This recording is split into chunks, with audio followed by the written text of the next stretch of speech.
Bismillahirrahmanirrahim. Assalamualaikum warahmatullahi wabarakatuh. Alhamdulillahi tayyiban mubarakan fih kama yuhibbu rabbuna wa yarda. Ashhadu an la ilaha illallah wahdahu la syarika lah wa ashhadu anna Muhammadan abduhu wa rasuluh. Ya ayyuhalladzina amanu taqullaha haqqa tuqatih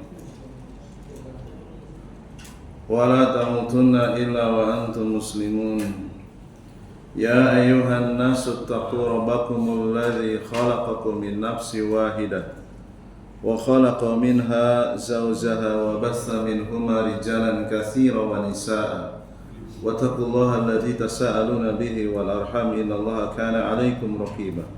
Ya ayyuhalladzina amanu taqullaha wa qulu qawlan sadida yuslih lakum a'malakum wa yaghfir lakum dhunubakum wa man yuti'illaha wa rasulahu faqad faza fawzan 'azima. Wa qala nabiyyu sallallahu alaihi wasallam man yuridillahu bihi khairan yufaqihu fid din. Jamaah salat maghrib Masjid Al-Mukhlisin rahimani wa rahimakumullah. Alhamdulillah kita bertemu kembali dalam kajian rutin kita membahas tentang pokok-pokok agama yang insyaallah ta'ala pada malam hari ini kita akan masuk ke kitab yang keempat insyaallah ta'ala ya. Salawat dan salam semoga tercurah limpahkan kepada Nabi besar Nabi Muhammad SAW, kepada keluarganya, segenap sahabatnya dan umatnya yang senantiasa istiqomah mengikuti tuntunannya sampai hari kiamat nanti. Dan semoga Allah SWT berkenan menurunkan ilmunya melalui wasilah kitab ini, yakni kitab yang baru yang berjudul Syarhu Usuli Sunnati lil Imami Ahmad bin Hanbal. Penjelasan pokok-pokok agama, pokok-pokok sunnah, yang ditulis oleh Al-Imam Ahmad bin Hanbal radhiyallahu anhu, kemudian disyarah oleh Syekh Abdul Aziz bin Abdullah Ar-Razi. Latar belakang perlunya menjelaskan pokok-pokok sunnah melalui kitab ini karena jemaah sekalian, di zaman akhir ini banyak sekali fitnah di mana-mana. Fitnah, terutama fitnah dalam masalah pokok-pokok agama. Betapa mudahnya dua orang muslim yang saling membid'ahkan, saling memboikot, bahkan menganggap sudah keluar dari Ahlus Sunnah wal Jamaah. Kenapa bisa terjadi? Karena kejahilan, karena ketidaktahuan terhadap pokok-pokok agama. Tidak bisa membedakan antara pokok dan ranting. Tidak bisa membedakan mana batang dan akar, mana ranting. Ya, karena digebiah-ubiah, dipukul rata, semuanya itu dianggap pokok, sehingga ketika melihat di sebelahnya ada orang yang tidak berjenggot, langsung matanya sinis. Ketika melihat di sebelah kirinya celananya tidak cingkrang, wah ini bukan sunnah ini. Ya, padahal itu bukan termasuk pokok sunnah. Ya, banyak yang keliru. Ya, kitab ini ditulis abad sekitar 2 dan 3 ya. Imam Ahmad hidup di abad 2 dan 3. Lebih tua dari Syekh Abdul Hasan Al-Asy'ari ya. Kemudian didaur ulang kembali, dijelaskan kembali oleh para ulama kontemporer ya.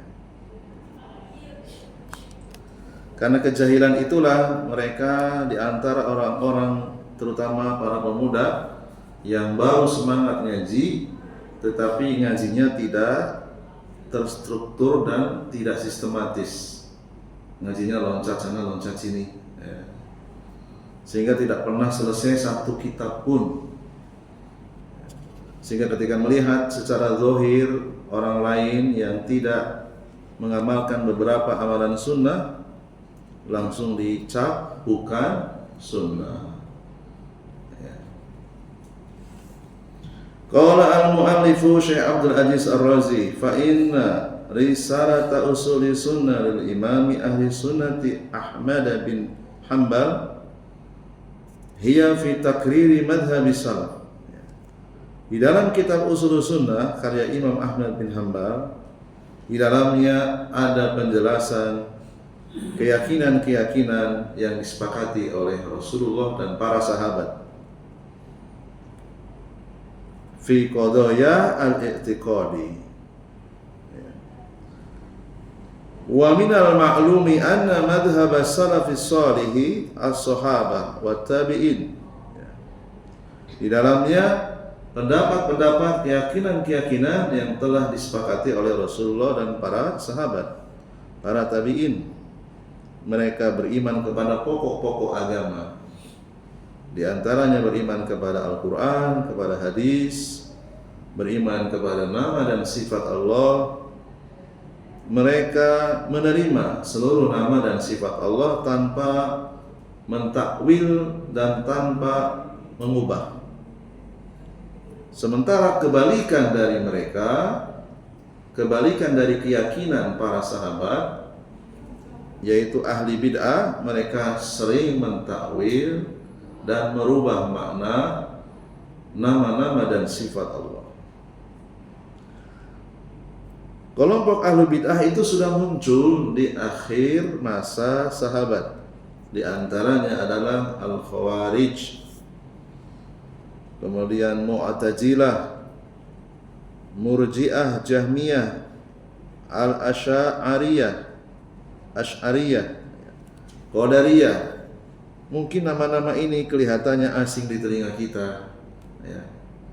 Insya Allah kita akan sama-sama belajar pelan dan coba untuk menjelaskan mana yang membedakan antara ahlu sunnah dengan ahlu bid'ah, sehingga kita punya jiwa yang besar ketika melihat saudara kita berbeda dengan kita dalam perkara-perkara yang bukan pokok-pokok sunnah, bukan pokok-pokok agama. Kita akan berlapang dada dan tidak mudah mengobral sesat kepada saudara yang lain.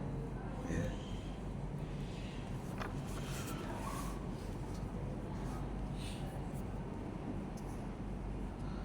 Kata penulis, fahaula'i hum firaqud dhalalil ladzina inharafu anil jadati wa dhallu anis siratil mustaqim. Kelompok-kelompok yang menyimpang dari ahlu sunnah wal jamaah itu ada beberapa macam. Wahum aksamun, ya. Ada beberapa bagian. Faminhum al-kafiru, ya. Yang pertama tentu saja orang-orang kafir. Jelas mereka adalah kelompok yang tidak diragukan kesesatannya.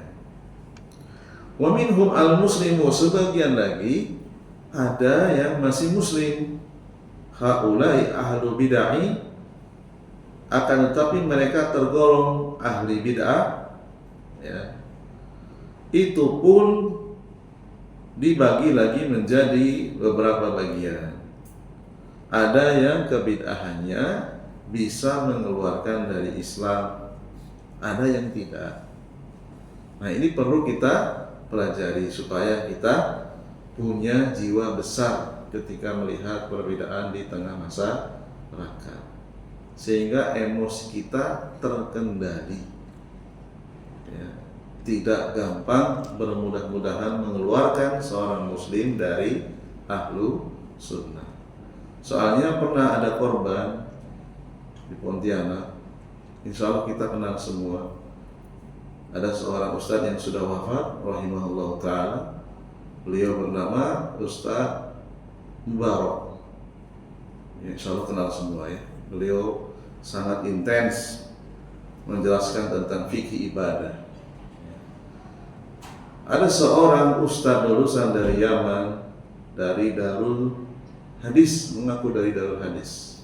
mengeluarkan beliau dari sunnah. Ustaz Mubarak itu bukan sunnah. Wallahu a'lam, sampai wafat yang bersangkutan mencabut atau tidak kata-katanya. Ya. Ini adalah tuduhan yang sangat berbahaya. Kalau tidak sesuai dengan kenyataan berarti fitnah. Ya. Jangan sampai kita bermudah-mudahan mengatakan si A bukan sunnah, si B bukan sunnah. Bisa jadi yang dituduh lebih sunnah daripada yang menuduh. Oh, yang dituduh itu orangnya jujur kok.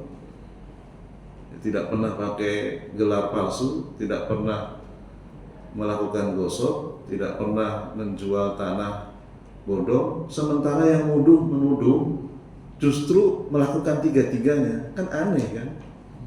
Ya, kan? Yang dituduh tidak pernah pakai gelar palsu, yang dituduh tidak pernah mencuri, tidak pernah menjual tanah bodong, sementara yang menuduh melakukan tiga-tiganya. Kira-kira yang lebih sunnah yang mana? Kebalikannya ini ya. Ini waki kenyataan yang ada di lapangan.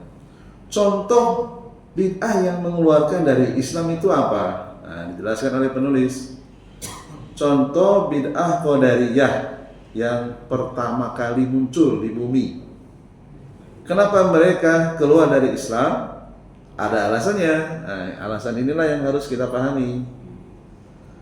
Allazina ankaru al-ilma wal kitaba. Mereka mengingkari ilmu Allah dan pencatatan Allah. Ya. Mereka mengatakan apa? Innallaha ta'ala la ya'lamu bil asya'i hatta taqa'a. Allah itu bodoh terhadap segala sesuatu. Allah itu tidak tahu terhadap segala sesuatu kecuali sudah terjadi, baru Allah tahu. Ini kan parah sekali ya, mengingkari keilmuan Allah SWT. Sementara Allah itu maha berilmu terhadap segala sesuatu yang belum terjadi, yang sedang terjadi, dan yang sudah terjadi. Allah maha berilmu ya. Nah, bid'ah yang seperti ini jelas ya, kesalahannya jelas ya. Kata para ulama, mereka adalah kelompok Qadariyah yang keluar dari Islam. Haula'i kafaruhum as-sahabatu, para sahabat telah menyatakan mereka keluar dari Islam. Li'annahum nasabullaha ilal jahli, karena mereka memberikan sifat Allah dengan sifat jahil. Jahil itu lawan dari alim. Gak mungkin Allah itu jahil ya. Sehingga kita paham kenapa para sahabat mengkafirkan, karena kesalahannya sangat parah ya. Di antara para sahabat yang mengatakan bahwa Qadariyah, orang-orang Qadariyah dahulu itu telah keluar dari Islam, di antaranya Ibnu Umar radhiyallahu anhu dan para sahabat yang lainnya. Kemudian mereka berubah, yang tadinya parah menjadi setengah parah. Ya, para ulama menamakannya al-firqatu mutawassitatu minhum, ya. Agak mending ya. Artinya mereka tidak keluar dari Islam. Mereka masih percaya Allah itu punya ilmu. Allah itu telah menulis, yaitu menulis di Lauhil Mahfuz ya. Allah telah mencatat segala sesuatu yang akan terjadi sampai hari kiamat. Kesalahan Qadariyah belakangan yang mereka masih Islam, yaitu mereka mengingkari bahwa makhluk Allah itu tidak punya kehendak ya. Jadi kita ini berbuat baik, berbuat buruk, sama sekali tidak diberikan kebebasan oleh Allah. Nah, ini keliru ya. Kita datang ke masjid karena dipaksa atau karena pilihan kita? Pilihan kita, ya kan? Demikian juga orang yang tidak ke masjid, pilihan dia. Allah memberikan pilihan. Ya. Kita menggerakkan kepala kita ke belakang dan ke depan itu karena pilihan kita, bukan dipaksa. Walaupun dalam setiap amalan yang baik Allah ikut campur tangan. Allah menolong, Allah membantu. Ya, kalau bukan karena pertolongan Allah kita nggak bisa datang ke masjid. Ya, peredaran darah tubuh kita lancar, saraf-saraf di tubuh kita normal. Ya, Allah jaga. Ya. Kalau tidak dijaga oleh Allah setengah jam saja, lalu kita nggak bisa ngapa-ngapain. Peredaran darah kita berhenti, saraf di otak kita berhenti, kita nggak bisa ngapa-ngapain. Seperti orang stroke misalnya, ya. Jadi dalam setiap amalan kebaikan Allah memiliki campur tangan. Ya. Allah menolong hamba-hambanya yang berbuat kebaikan. Fa akhraju af'alal ibadi min masyiatillahi wa khalqihi. Ya. Orang-orang Qadariyah mutawasito, mereka mengeluarkan perbuatan hamba dari kehendak Allah. Ya. Jadi seakan-akan hamba itu tidak punya pilihan. Ya. Atau hamba itu menentukan nasibnya sendiri tanpa bantuan dari Allah. Gitu ya. Kemudian kelompok yang kedua, kata para ulama, disebut ahli bid'ah, yaitu Jahmiyah. Nah, apa itu Jahmiyah? Mungkin baru ya kita mendengar ya. Ya. Jadi kita tidak sembarangan loh. Si A ahli bid'ah, si B ahli bid'ah, tidak. Ahli bid'ah itu kita letakkan pada pemahaman yang benar. Hanya saja karena mungkin saudara kita melakukan amalan yang tidak disyariatkan oleh Rasulullah, oleh Allah dan Rasulnya, tidak otomatis kita katakan dia ahli bid'ah. Tidak. Dilihat dulu bid'ahnya seperti apa. Ya. Jahmiyah itu, kata para ulama, alladzina ankaru al-asma'a wa sifat. Yaitu yang menolak nama-nama dan sifat Allah, tidak menerima nama-nama dan sifat Allah. Ini namanya Jahmiyah. Fil haqiqati jahadu al-asma'a wa sifat, wa hadha yu'awwilu ila juhdi dzati. Ya. Mereka mengingkari nama dan sifat Allah, itu sama saja mereka menolak. Ya, mengingkari sama dengan menolak. Ya. Inilah yang disebut dengan Jahmiyah. Ini juga telah dikatakan kafir oleh para ulama.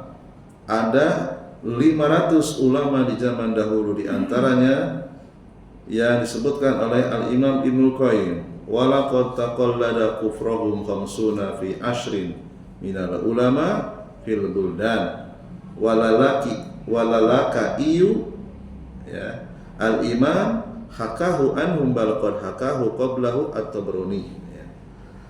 Imam Ibnu Qayyim menyebutkan ada 500 ulama yang menyatakan Jahmiyah itu keluar dari Islam karena menolak nama dan sifat Allah. Di antaranya Imam Al-Lalaka'i, agak susah nyebutnya, Al-Lalaka'i, bahasa Arab. Kemudian Imam At-Tabrani, ini juga sama. Jadi sudah berapa tadi? 2 ya. Ya.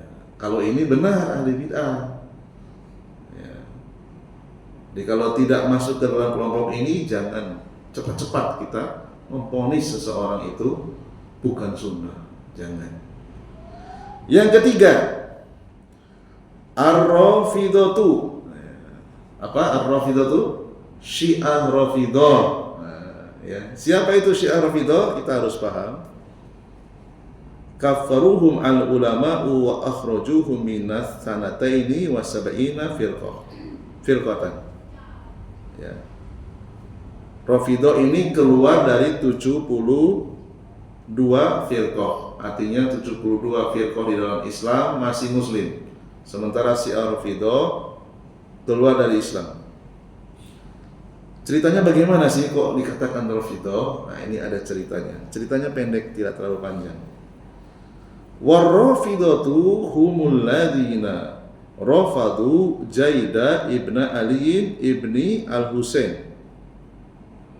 Dikatakan Rafidhatu, ya. Itu berasal dari kata rafadu. Rafadu itu terjemahnya menolak. Siapa yang ditolak sehingga mereka disebut Rafidhah? Yang ditolak adalah keturunan Ali, cucunya Al-Husain yang bernama Zaid bin Ali bin Husain. Ketika ditanya, wahai Zaid bin Ali bin Husain, siapa itu Abu Bakar dan Umar? Ini orang-orang Rafidhah ngetes gitu ya. Lalu kemudian Zaid bin Ali bin Al-Husain menjawab, huma waziro jaddi. Umar dan Abu Bakar adalah asisten kakekku. Asisten, suka membantu Rasulullah SAW dalam suka maupun duka. Ya.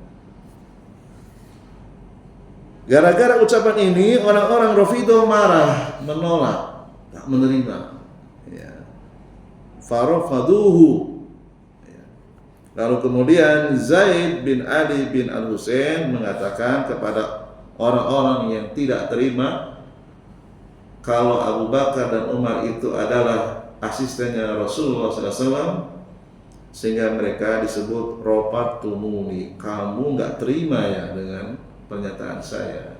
Sejak saat itulah mereka disebut Rafidhah. Itu sejarahnya. Sejarahnya singkat sekali. Ya. Awalnya mereka disebut kelompok Al-Khosabiyah. Ya. Gara-gara kisah ini, kemudian mereka dikenal sebagai Syiah Rafidhah karena menolak, intinya tidak menerima kalau Abu Bakar dan Umar itu adalah orang yang sangat dekat dengan Rasul. Mereka mengharapkan Abu Bakar dan Umar itu dikatakan pengkhianat Rasul. Nah, itu yang mereka inginkan seperti itu. Jadi kalau ada seorang yang kelihatannya dia Muslim, tapi ternyata kita mendengar lisan dia mencaci maki Abu Bakar, Umar, dan para sahabat yang lain, nah ini baru benar. Dia ahli bid'ah. Selama kita nggak pernah mendengar mulutnya mencaci maki para sahabat, justru mereka memuliakan para sahabat walaupun mungkin dengan cara yang kurang pas, ya, maka kita tidak bisa mengatakan orang-orang yang seperti itu ahli bid'ah. Ya. Wa haula'i waqa'u fi salasati anwa'in minal kufri. Orang-orang Rafidhah telah dikafirkan oleh para ulama karena memiliki 3 kesalahan. Ya. Yang pertama, an-naw'ul awwalu annahum ya'buduna ahlal baiti. Di antara mereka memang ada yang menyembah keluarga Nabi. Menyembah keluarga Nabi, jamaah sekalian, rahimani wa rahimakumullah. Ini kesalahan cabang atau kesalahan pokok? Kesalahan pokok jelas, ya. Aliun wa Fatimatu wal Hasan wal Husainu. Ada yang menyembah Ali, ada yang menyembah Fatimah, ada yang menyembah Hasan, ada yang menyembah Husain. Yad'unahum wa yatawassaluna bihim. Mereka meminta-minta, berdoa kepada mereka, bertawasul kepada mereka, sementara mereka sudah wafat. Ya. Nah, orang yang seperti ini barulah kita jauhi, ya. Waspada, bertawasul kepada Ali, kepada Fatimah, kepada keluarga Nabi lah, intinya begitu, ya. Bertawasul. Wah, hadza syirkun, jelas ini syirik. Ini melanggar pokok sunnah, melanggar pokok agama. Ya. Kemudian yang kedua, Ini juga cukup terkenal, annahum kadzabullaha bi annal qur'ana mahfuzun. Mereka mengingkari Al-Quran itu tidak terjaga. Padahal Allah sudah berjanji akan menjaga Al-Quran sampai hari kiamat. Nah, orang-orang Syiah itu mereka mengatakan Al-Quran tidak terjaga. Ya. Faqalu, mereka mengatakan innal Qur'ana laisa bimahfudin ma baqiya illa asulus wa sulusal Qur'an tara wa dhahaba. Ya.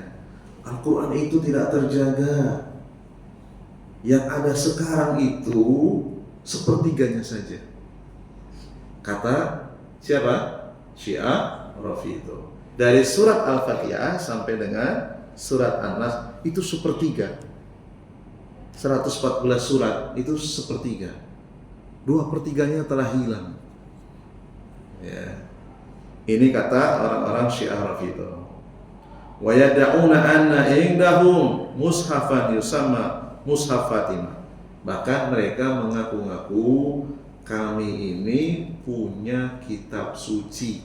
Namanya apa? Mushaf Fatimah. Ya. Yu'adilu al-mushafa alladhi baina yadai ahli sunnah salah samarrat. Tebalnya 3 kali lipat Al-Quran ahlu sunnah. Ini pengakuan dari Syiah Rafidhah. Berarti lebih tebal. 3 kali 114 surat, kurang lebih seperti itu. 300-an berapa? 42 kalau mau dikalikan matematika. Ya. Namanya Mushaf Fatimah. Sementara Allah mengatakan dalam surat Al-Hijr ayat yang ke-9, inna nahnu nazzalnal dzikra. Sesungguhnya kamilah nazzalna yang telah menurunkan al-dzikra Al-Quran, wa inna, dan kami pula lah lahu lahafidun, yang menjaganya. Jujur atau dusta orang-orang Rafidhah? Dusta. Mendustakan surat Al-Hijr ayat yang ke-9. Al-Quran itu dijamin keterjagaannya. Tidak ada yang berkurang. Ada satu saja orang yang merubah huruf Al-Quran, satu huruf atau satu harokat pasti ketahuan. Ini keajaiban Al-Quran. Orang yang tidak memiliki EQ yang tinggi, mohon maaf, yang autis sekalipun, banyak yang hafal Quran. Itu keajaiban itu. Dia ketika suruh berbicara nggak lancar omongannya, tapi ketika disuruh membaca Al-Quran dari awal sampai akhir 30 juz dia lancar. Ini keajaiban. Ya. Apalagi yang normal, banyak yang menghafal Al-Quran, yang menjaga Al-Quran. Sehingga wajar orang yang menghafal Al-Quran, dia termasuk di antara orang-orang yang akan diberikan izin oleh Allah untuk menyalurkan syafaat. Ya. Termasuk kita yang membacanya juga, pahala membaca Al-Quran itu bisa menjadi sebab datangnya pertolongan Allah, datangnya syafaat. Kemudian yang ketiga, kesalahan yang ketiga dari Syiah Rafidhah, an-naw'u tsalisu annahum kaffaru as-sahabata. Mereka mengkafirkan para sahabat. Mengkafirkan para sahabat. Ya. Sementara Allah sendiri sudah memberikan rekomendasi kalau seluruh sahabat itu adalah orang-orang yang telah diampuni dosanya, bahkan telah dijamin masuk surga. Seluruh sahabat, walaupun mereka bertingkat-tingkat derajatnya. Ya, apa dalilnya? An-Nisa ayat 95. Wa kullan wa'adallahul husna, dan setiap para sahabat Allah janjikan buat mereka balasan yang lebih baik, yaitu surga. Bagaimana mungkin orang yang telah dijanjikan balasan surga dikatakan kafir? Mustahil. Nah, itu ya, ada 3 yang melanggar pokok-pokok sunnah. Ya. Diulang lagi dalam surat Al-Fat ayat 29. Wa'adallahu alladhina amanu wa 'amilus solihati minhum maghfiratan wa ajran 'azima. Ya. Allah telah berjanji kepada orang-orang yang telah beriman. Orang-orang yang telah beriman pertama kali setelah Rasulullah siapa? Para sahabat. Di situ bentuknya fi'il madi, amanu, telah beriman. Yang pertama kali beriman setelah Rasulullah, para sahabat. Allah janjikan mereka ampunan dan ajron azimah, pahala yang sangat besar. Diulang lagi oleh Allah SWT pujian Allah kepada para sahabat dalam surat At-Taubah ayat yang ke-100. Wasabiqunal awwaluna minal muhajirin wal ansar. Orang-orang yang terdahulu masuk Islam dari kalangan sahabat muhajirin asli Mekah, wal ansar asli Madinah, walladzina taba'uhum, dan orang-orang yang mengikuti mereka.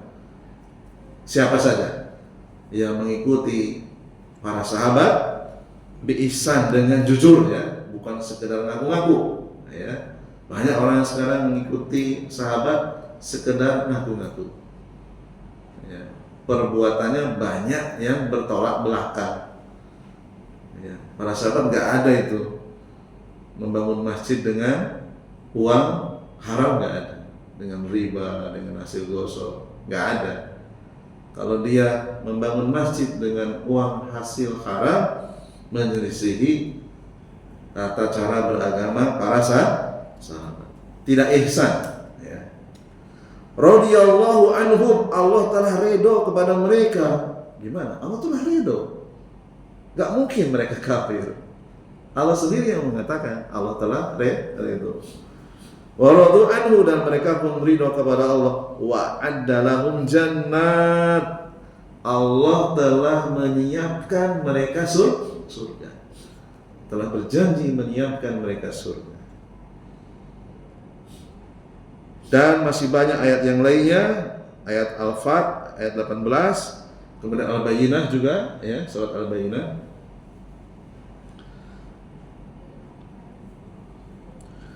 Ditegaskan oleh Rasulullah SAW dalam hadis yang sahih, dikeluarkan Imam Abu Dawud, Imam Tirmidzi. Imam Tirmidzi mengatakan hadis ini hasanun sahih. Dan juga Imam Ahmad, Ibnu Hibban dalam kitab sahihnya, semuanya melalui jalur sahabat yang mulia Jabir bin Abdullah radhiyallahu anhu. Apa kata Rasul? La yadkhulun naro ahadun mimman baya'a tahta syajarati. Tidak akan mungkin masuk neraka seorang pun sahabat Nabi yang telah berbaiat di bawah pohon. Ya, para sahabat dulu berbaiat di bawah pohon, berjanji untuk setia mendampingi dan membantu Rasulullah. Yang mengatakan tidak mungkin masuk ke neraka siapa? Rasulullah. Jadi para sahabat itu dimaafkan dosa-dosanya. Ya. Fakadzabullaha wa rasulahu. Kesimpulannya apa? Syiah Rafidhah telah mendustakan Allah dan Rasulnya, mendustakan Al-Quran, mendustakan hadis Nabi. Wa qalu innahum kafaru wartaddu ba'da wafatin Nabi. Bahkan mereka menuduh seluruh sahabat ya, telah murtad setelah wafatnya Nabi. Nah, ini mengerikan ya. Sudah berapa tadi? 3 ya. Ini kita harus tahu ya, supaya kita bisa memilah dan memilih, tidak kesusu kata orang Jawa gitu ya, tidak terburu-buru ya. Kemudian wa amal mu'tazilatu. Nah, yang ke 1, 2, 3, 4 ya. Yang keempat Mu'tazilah ya. ala annaha mubtadi'atun wa hunaka man kafaruhum wa amal asy'ariyatu fahum mubtadi'atun. Adapun Mu'tazilah sebagian masih muslim, sebagian keluar dari Islam. Nah, ini perlu perincian sehingga kita tidak tergesa-gesa. Adapun al-Asy'ariyah mereka mubtadi'atun, mereka masih muslim, hanya saja mereka tergelincir dalam kebid'ahan. Ya. Fal Imam Ahmad fi hadhihi risalati yuqarriru madhhab ahli sunnah wal jamaah wa bayyana madhhab ahli bid'ah. Ya. Imam Ahmad menjelaskan mana itu kelompok ahlu sunnah wal jamaah, mana kelompok ahlu bid'ah, supaya kita tidak bermudah-mudahan menyesatkan saudara kita. Kalau memang dia bagian dari ahli bid'ah, ya tentu para ulama sudah memperingatkan. MUI pasti turun itu, ya kan? Ya. Wa annahu mukhalifuna li madhhabi ahli sunnah wal jamaah wa ma'rufun anna al-Imam Ahmad huwa imam ahli sunnah wal jamaah. Ya. Imam Ahmad ini terkenal dengan imam ahli sunnah wal jamaah. Beliau telah diuji, dipaksa, bahkan dipenjara gara-gara tidak mau mengatakan Al-Quran makhluk. Al-Quran itu ucapan Allah yang dihafal malaikat Jibril, dihafal oleh Rasulullah, dihafal para sahabat dan generasi berikutnya. Al-Quran kalam Allah. Imam Ahmad dipaksa suruh mengatakan Al-Quran itu bukan kalamullah, sehingga dipenjara dan dicambuk di dalam penjara, hampir mati, tapi tidak mati. Ya.